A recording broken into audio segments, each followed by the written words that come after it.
In many parts of the world, when the daytime pollinators, namely birds, bees, and butterflies, retire with the setting sun, another group of pollinators are just getting started.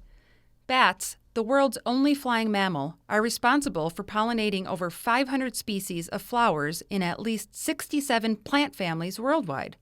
In fact, many of the popular fruits that we eat are exclusively pollinated by bats, including species of mango, banana, guava, peaches, avocados, and coconuts. Bats are so important to certain flowers that scientists believe many groups of plants have actually adapted to attract bats for survival.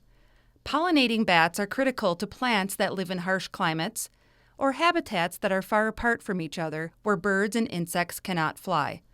For instance, bats pollinate the saguaro cactus in the brutal deserts of Arizona and agave plants in the vast tropics of Mexico. The process of bat pollination is quite simple. A bat flies to a plant to drink nectar from the flowers, pollen sticks to the hairs on their body, and the bat transfers the pollen to a new plant as it flies around for more food. Pollinating bats and plants that survive on their pollen transfer have developed unique ways to connect. Bats are attracted to plants with flowers that are only open at night, are light in color, or produce a musty smell.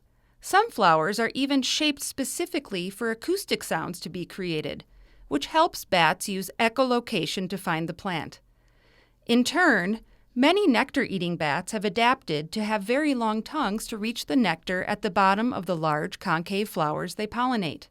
Even insect-eating bats in such areas as right here in Utah can get in on the pollinating action, although more indirectly. Our local bats, which use trees and other plants for roosting, often inadvertently transfer pollen that has stuck to their fur. This type of pollination is also vital for ecosystems and crops to survive. As you can see, bats are equally important in the world of pollination as other pollinating species. Almost 80% of the world's crop plants require the help of animals to grow and reproduce. Bats have the advantage over insects of being very mobile, nocturnal, and adaptable to almost any environment.